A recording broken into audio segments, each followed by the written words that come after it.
नमस्कार मंडळी, नमस्कार. मी बबन्या, या गावचा दिग्दर्शक.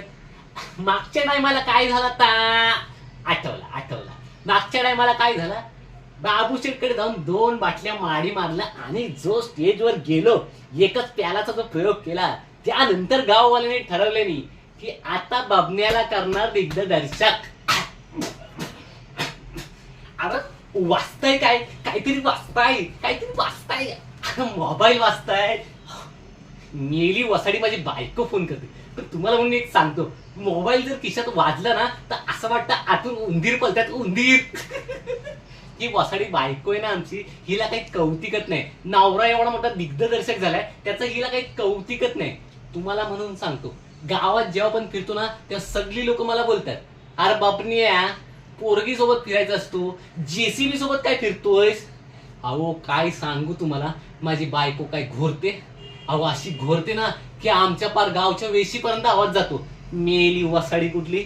आणि तुम्हाला सांगतो, लगीन झाल्यापासून वाघानं आमच्या गावात इंटरेस्ट घेतली नाही. अहो घेऊच शकत नाही. त्याला माहितीये माझ्या घरात एक मोठा जनावर ठेवलेला आहे. तो मेली रोज अशी पसरत असते सगळीकडे.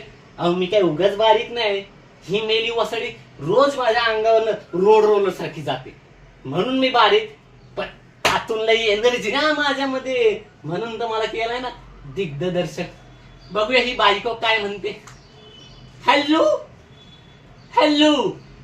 काय ग वसाडे, तुला काय करमत नाही काय माझ्याशिवाय?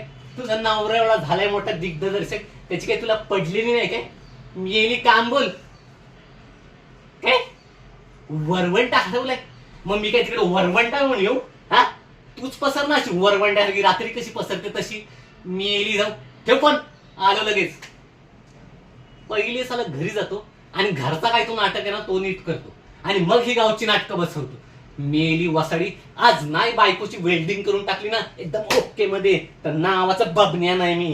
हा, मेली वसाडी.